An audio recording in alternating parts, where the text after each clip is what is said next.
First of all, I want to thank you all for being here this day. It means a lot to us. Psalms 127, verses 3 and 5. Behold, children are a heritage to the Lord. The fruit of the womb is his reward, is a reward. Like arrows in the hand of a warrior, so are the children of one's youth. Blessed is the man who has his quiver full of them. Weston Clark Reeves, born April 2nd, 2011. To the parents of Danny and Rachel Reeves. Third child, beloved child. Sister Ellie Mae, little brother Danny Nelson III, mostly known as Bubba or Shooter. If you want to know the story about that, see me later. Weston came into this world kicking and screaming. He came early. He was a preemie. He spent the first 6 days of his life in a NICU. I didn't think them days were ever going to end. I hated every minute of it. He got to come home and he grew stronger and stronger, and his eyes lightened and brightened, and you could see the spirit and this personality come through each day. You know, he loved him. Ellie Mae had an immediate connection. He would lighten up when he hears her voice. He'd look for her in the room when he heard her. Bubba, he just, that's all he'd say. But he loved his little brother.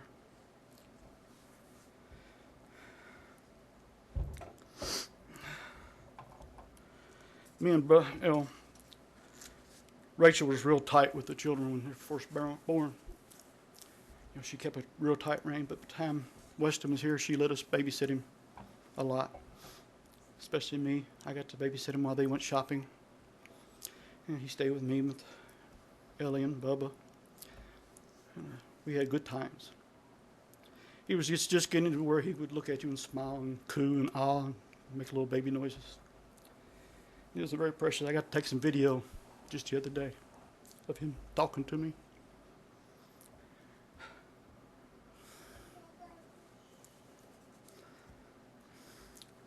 Me and him had a pact. His mom and dad didn't know about it.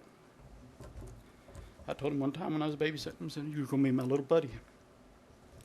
I'm going to teach you all them things your mama don't want you to know. Get away with stuff. Somebody else is getting to teach you." Yeah, I heard a saying that perhaps there's not really stars in the skies. There's just little holes that shine through the little let them know that they're happy. Yeah, I'm being selfish. I'm not happy right now. But one day I will be. On the Saturday before he passed, the family wanted to go down to the Beer Cheese Festival. I didn't care to go. So Rachel left Weston there alone with me. We spent 2 hours alone. He woke up. He was asleep when they left, and he woke up. I gave him his bottle and burped him. And I'm convinced we're supposed to have a pot belly because babies just sit perfectly right there. And he fell asleep back on my chest that evening before they came home. And I think he was still asleep when they got there. It's the best Saturday I ever had. Remember, please, Weston Clark Reeves. Say a prayer for his family. You know, the definition of a eulogy is to condense a lifespan. Well, we had a condensed lifespan. I'm trying to explain it's going to last forever and ever.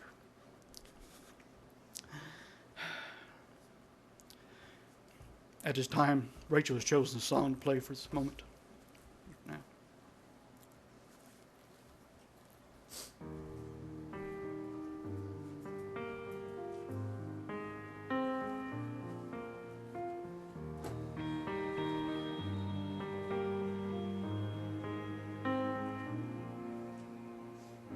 Two months is too little. They let him go. They had sudden healing.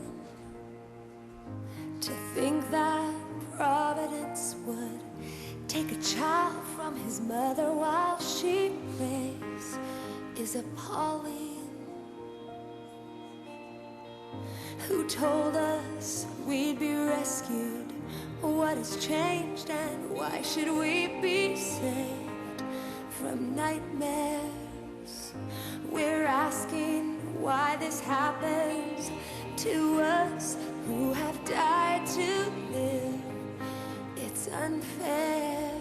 This is what it means to be held, how it feels when the sacred is torn from your life and you survive.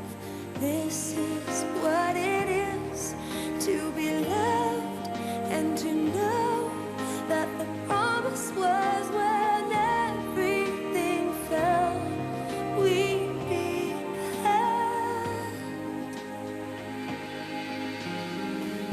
This hand is bitterness.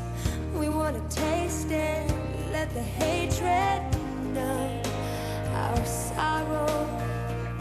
The wise hand opens slowly to lilies of the valley and tomorrow.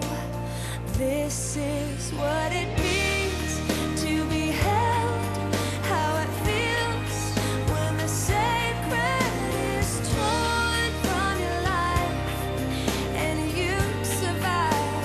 This is what it is to be loved and to know that the promise was when everything fell, we'd be held.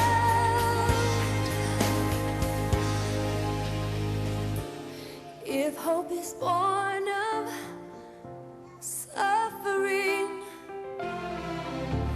if this is only the beginning, can we not wait for 1 hour, watching for our Savior?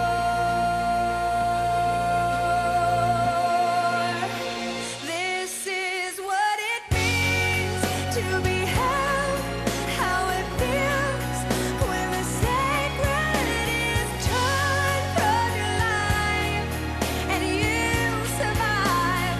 This is what it is to be loved and to know that the promise was when everything fell, we'd be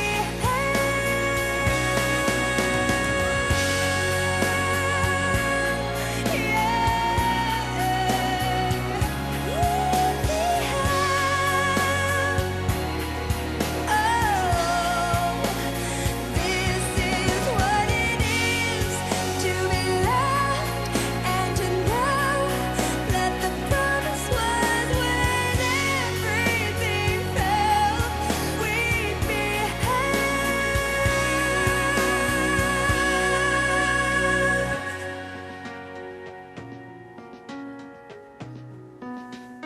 This is what it means to be held.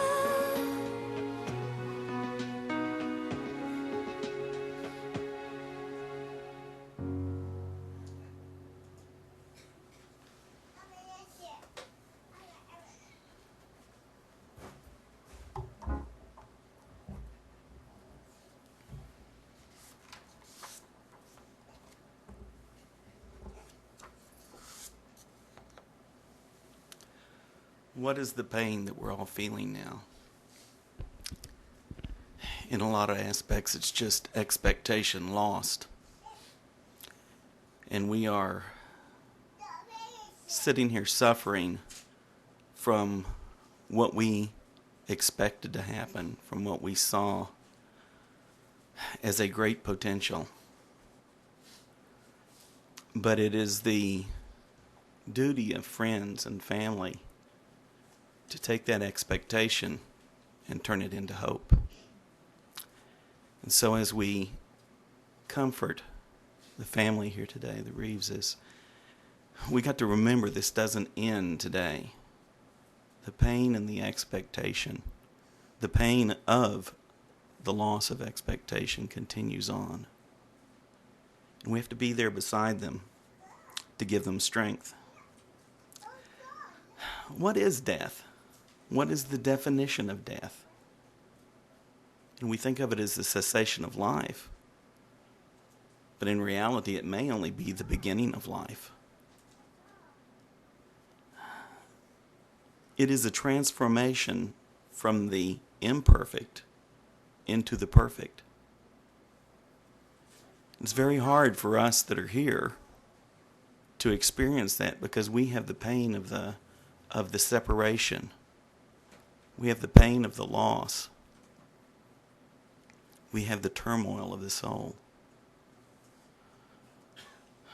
We ask the questions, why? What is the purpose? These are unanswerable questions for the most part. It will plague the Reeves family for years. For those of you who have not lost a children, I'll tell you a child, one of the most traumatic things is having to deal with blaming yourself. You think, what could I have done? You know, we're the protectors. We're the ones that are supposed to provide them nourishment and protect them from the things of the world as parents. And we feel like we failed at a time like this. Job is a book in the Bible that speaks of great tragedy, where Job lost his entire family all at once. Then he had some friends to come along and comfort him,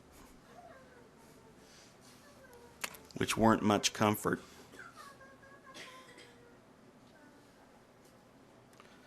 They were actually trying to answer questions for themselves. It's one of the things that I've noticed about Job's three friends. While they wanted to comfort Job, they had this haunting thing that was going on inside of them, that they knew Job was righteous, and they said, now if God will do this to a righteous person, we know our own faults better. We recognize that maybe we deserve it more than Job did. And so what we try to do is justify. We try to find a theology, an understanding of God that will allow us to still be protected while we see that a friend has been devastated. So that's what Job's three friends were doing. They were trying to comfort Job, which was really admirable. They were there to be with him, but in the whole process, they were trying to reason through, what if this happens to me? What if I'm next? So they tried to find fault with Job. Find a reason for this to have happened to him. And you know, Job's struggling with that himself. I know that the natural thing that Rachel and Danny will have to deal with is, what could I have done different? What could I have done to keep this from happening? And most of you out here are going, what could they have done? This was SIDS. This was something that was totally out of their